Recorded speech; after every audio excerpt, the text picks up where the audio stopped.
À l'une façon, je pense que tout a été dit, hein, sans monsieur est clair. Tu sais, je pense que, comme je l'ai dit, hein, c'est de bonne guerre. Depuis que les gens ont pris la tête de l'AES, leur première mission, c'est de déstabiliser la Côte d'Ivoire. Salut. Ils n'ont pas pris l'AES pour lutter contre les terroristes. Voilà. Après le Burkina, ça a été la Guinée, le Burkina, le Niger. Bon, celui de la Guinée, c'est un peu séparé de leur combat. Lui, il est maintenant préoccupé par son pays. Maintenant, les trois autres, eux, ils ont une mission. Voilà, une mission parrainée par Wagner.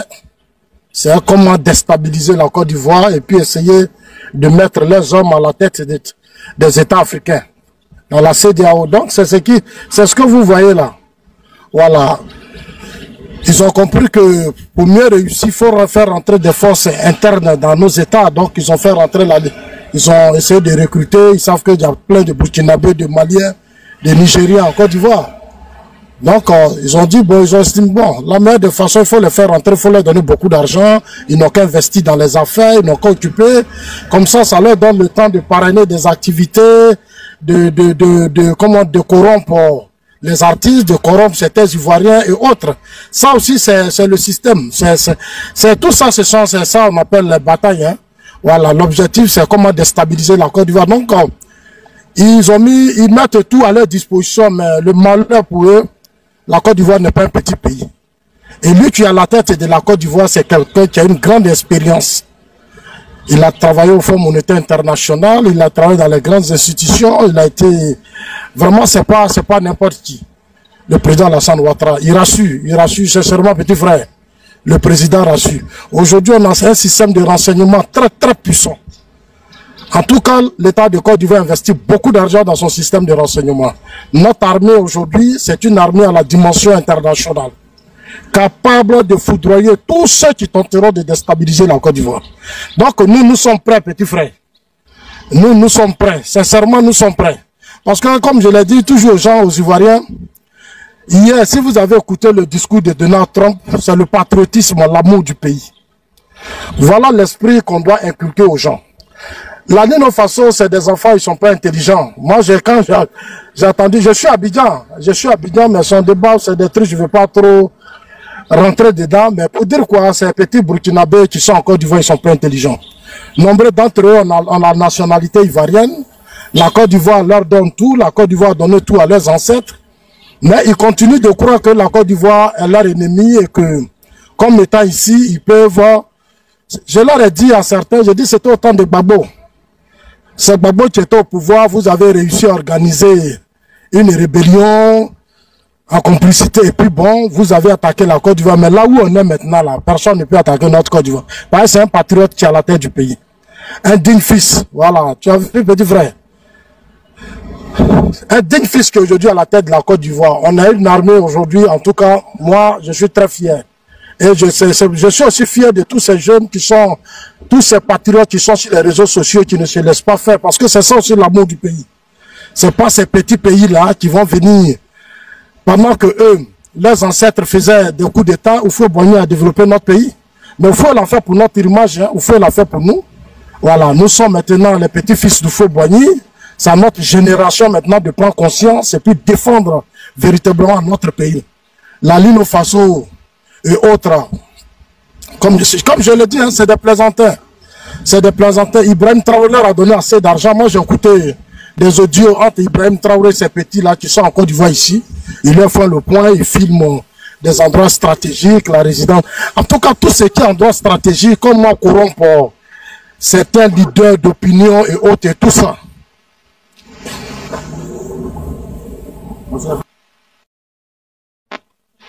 Voilà. C'est pas normal. C'est pas normal.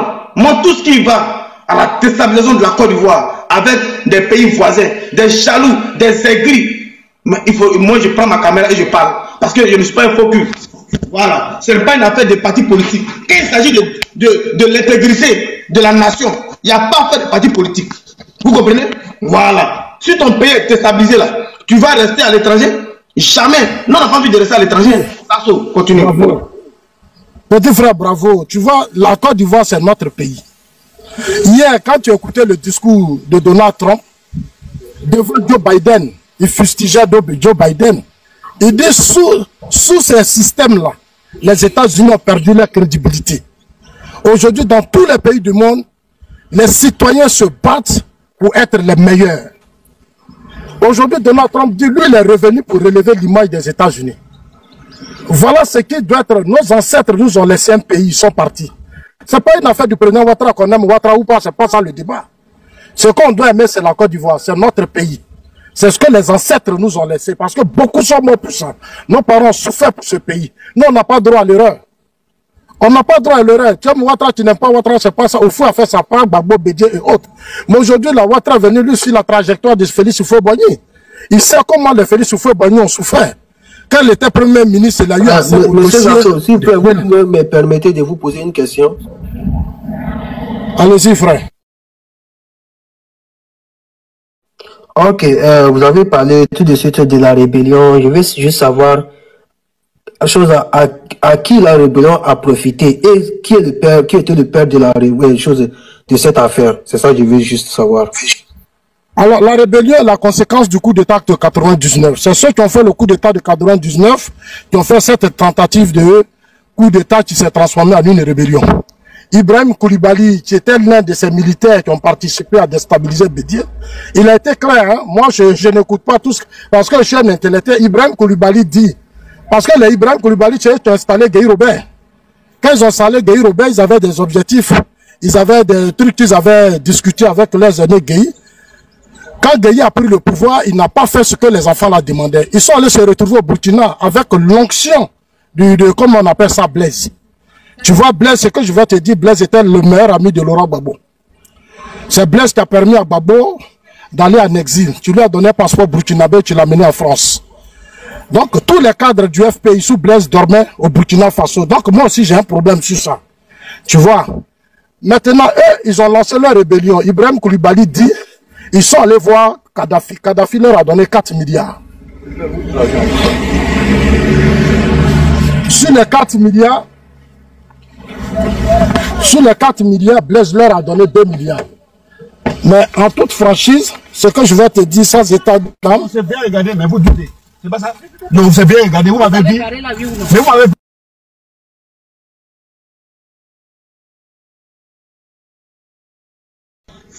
Tapotez, s'il vous plaît, tapotez.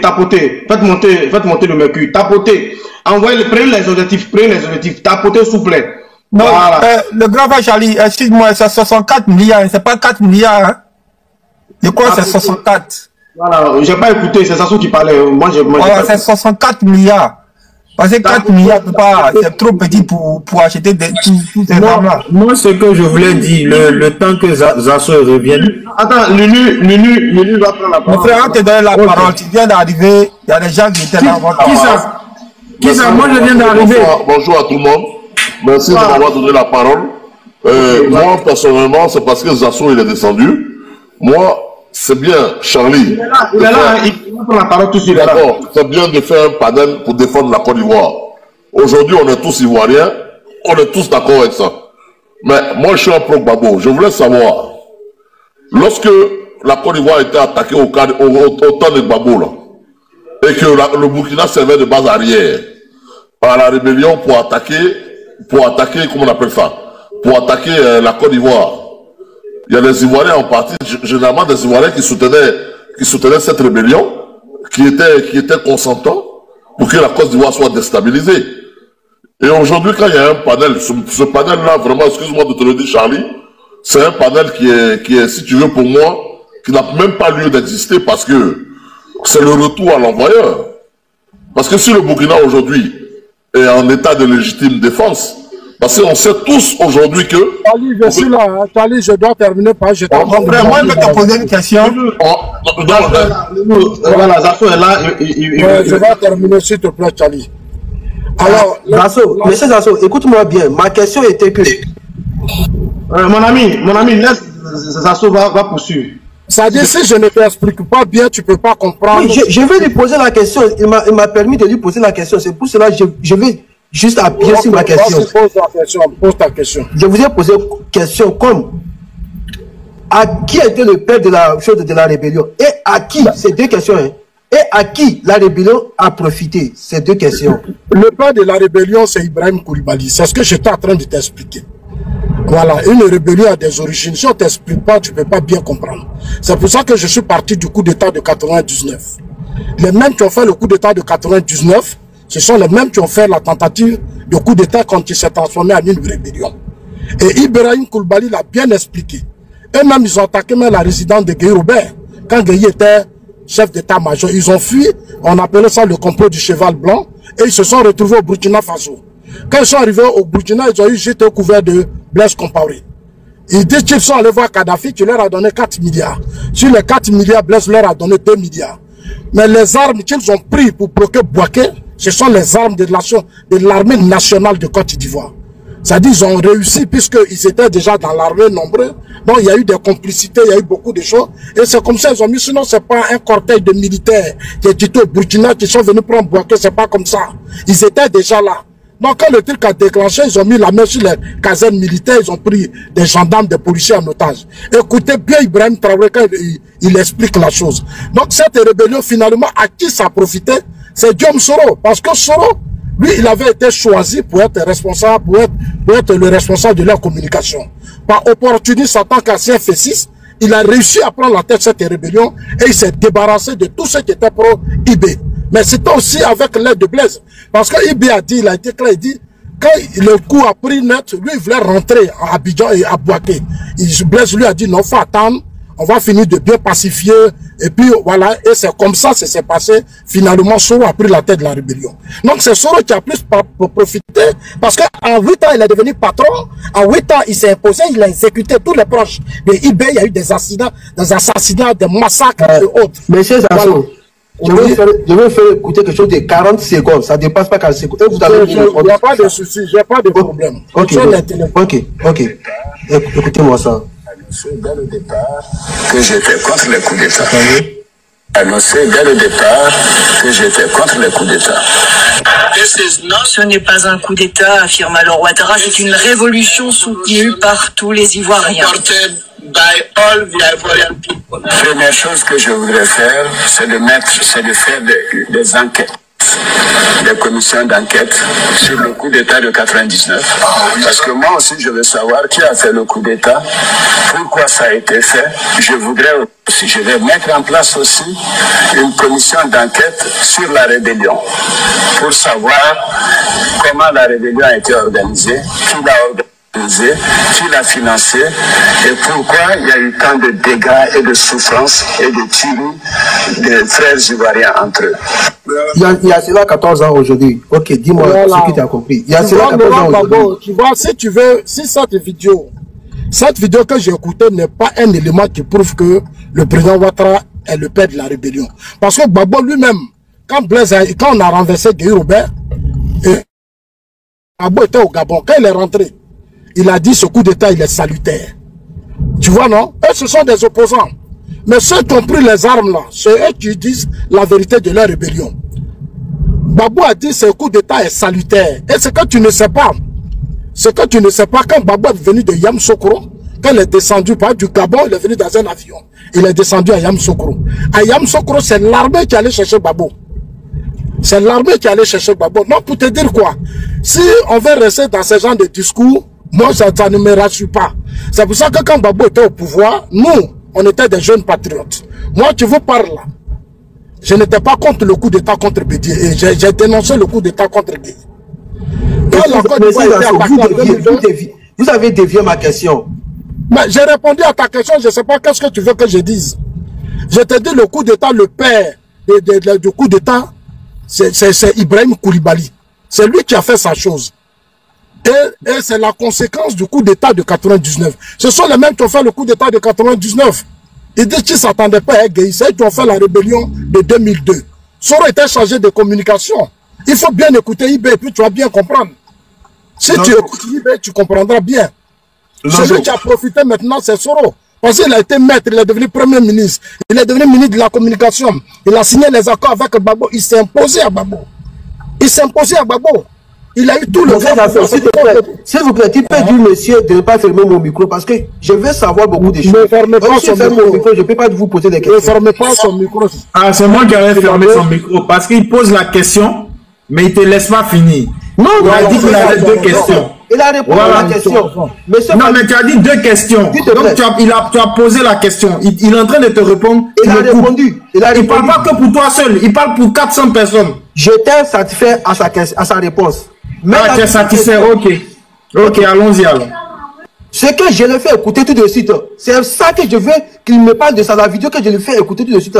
Il y a cela 14 ans aujourd'hui. C'est l'opinion d'un leader politique, ça n'a rien à voir. Moi, je t'explique ce qu'on fait le coup d'État. 14 ans, il est 14 ans aujourd'hui. Mais si Alassane Dramane Ouattara dit qu'il va clarifier, il va mener la justice là-dessus. Oui, c'est vrai, il n'y a pas eu la justice. Le président, non, c'est pas parce que, tu sais, nous avons hérité d'une situation très difficile. Quand le chef d'État est accédé au pouvoir d'État, il faut d'abord réhabiliter la justice, il faut faire beaucoup de choses, il faut lancer des grandes infrastructures. Donc, et dans le sens même de la paix, je pense que ce débat de la rébellion, de toutes les façons, ceux qui vont venir demain, en 2025, il sera candidat, quand il va gagner, je pense que la justice elle est lente, mais on va doucement. Voilà, c'est pas d'abord une priorité pour nous. La vraie priorité pour nous, c'est d'abord, comme on appelle, il faut relancer l'économie, il faut repositionner la Côte d'Ivoire. Et c'est ce que nous avons réussi. Maintenant, la justice demain, elle sera faite. C'est pas un problème. Faut pas trop te fier à ça. Mais ce que je peux te dire, ta préoccupation, qui a fait la rébellion, ce sont les IB. Ceux qui ont renversé Bédié. Et ce que tu ne sais pas, le jour qu'on renversait Bédié, la plupart des cadres, tous les leaders Kwasi, étaient au plateau avec les militaires. Est-ce que tu comprends? Pour dire que cette affaire-là, c'est un peu trop compliqué.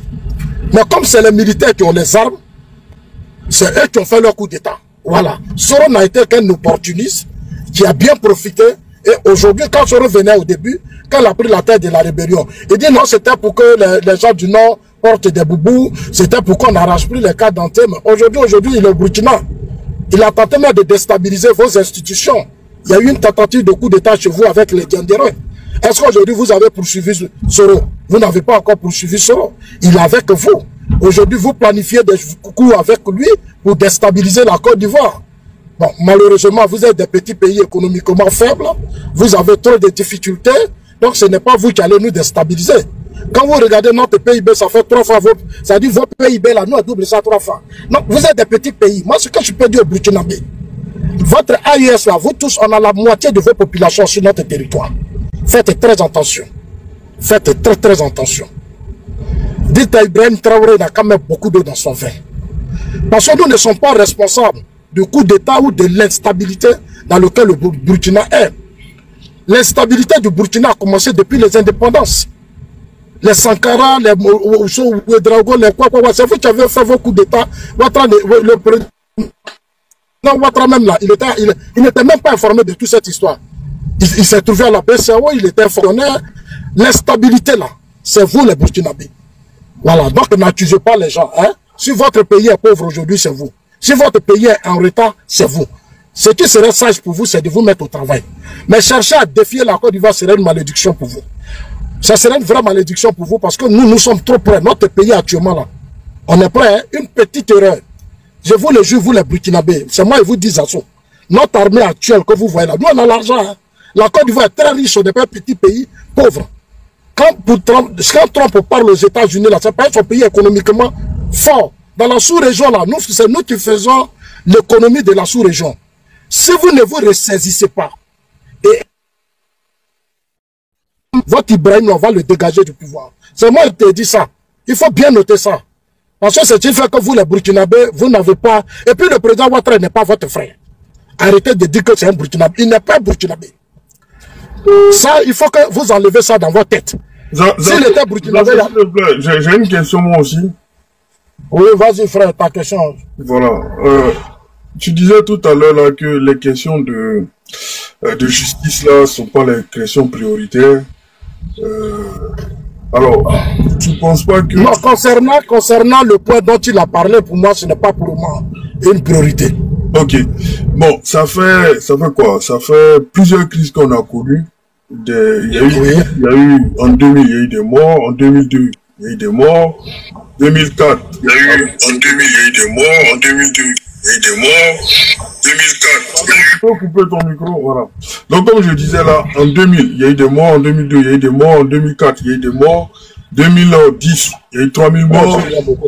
2020, il y a eu encore des morts. Et en fait, ça fait plusieurs morts, plusieurs centaines de milliers de morts que la Côte d'Ivoire connaît. Et à chaque fois, on dit la justice n'est pas prioritaire. C'est-à-dire que ceux qui ont été à l'origine de ces morts-là, on ne les juge pas pour tirer les leçons et on avance comme ça. On avance aveuglément. Est-ce que c'est pas le... Je suis d'accord avec toi. C'est pas la raison pour laquelle on a toujours des morts. On ne tire jamais les leçons des différents problèmes qu'on a. Je suis tout à fait d'accord avec toi. Mais tu es au pouvoir actuellement. Pourquoi est-ce que vous ne tirez pas les conséquences des différents problèmes qu'on a eu? Puis, je pense que notre régime est un régime très consistant. C'est un régime en tout cas assez responsable. Depuis que nous sommes là, il y a eu beaucoup de procès. En tout cas, il y a eu beaucoup de procès. Et il y a eu, en tout cas, l'État a beaucoup investi dans la justice. Hein. On est en train d'essayer encore de construire beaucoup de palais de justice pour continuer d'évacuer beaucoup de ces dossiers-là. Mais concernant le point, la justice fonctionne normalement en Côte d'Ivoire. La preuve en est que vous voyez tout ce qui se passe. Hein. Tous ceux qui ont participé, en tout cas, moi je suis vraiment très soucieux de la vie ou bien surtout de la mémoire de tous ceux qui sont tombés. Et notre souhait aujourd'hui, c'est pour ne plus que cela arrive dans notre pays. Voilà. Pour de la politique, on tue. Ça n'a pas de sens. C'est pour ça que dans mes vidéos, j'essaie toujours d'être un peu beaucoup dur avec les gens pour dire normalement, la politique doit protéger les humains. Mais chez nous, tellement qu'à un certain moment donné de l'histoire, les gens n'ont pas travaillé, on a été beaucoup paresseux. On a pensé qu'avec le pouvoir d'État, on peut tout obtenir facilement. Tu vois, non, ce qui fait qu'on a fait tellement d'erreurs. Tout le monde veut devenir président, tout le monde veut diriger la Côte d'Ivoire, et ça nous a mené à assez d'erreurs. Regardez aujourd'hui aux États-Unis, ceux qui sont aujourd'hui à la tête des États-Unis, c'est des hommes compétents, des hommes responsables. C'est des gens qui ont une histoire avec les États-Unis. Ce sont des hommes d'affaires. Et c'est ce genre de comportement qu'il faut inculquer aujourd'hui dans l'esprit de nos hommes politiques. Aujourd'hui, sous le président Ouattara... Ça fait 15 ans que vous êtes là. À quand est-ce que vous allez faire des procès pour ces différents conflits, ces différentes crises qu'on a connues là, pour situer les responsabilités? Cher ami, ces procès auront lieu. Moi-même, je parle souvent aussi de ça. Souvent, je dis même à nos dirigeants, la crise de 2020, tout récent là, il y a eu trop de morts, ça, il faut que ce procès ait lieu. Moi, je tiens Grand frère Zazo, il veut vraiment la justice, mais pourquoi il ne parle pas aussi de la justice quand il y a eu des morts aussi sur le président Félix Houphouët-Boigny? C'est très important. Toi aussi quand même, Houphouët-Boigny, ça fait on ne peut pas aller quand même, toi aussi, on a trop à faire quand même. On ne peut pas aller réveiller les morts d'Houphouët-Boigny. Il y a une génération qui est là, il faut s'occuper d'eux. Il faut construire le pays. Voilà, aller chercher encore les morts de Houphouët-Boigny. Ce Burkina, on s'accroche à ça.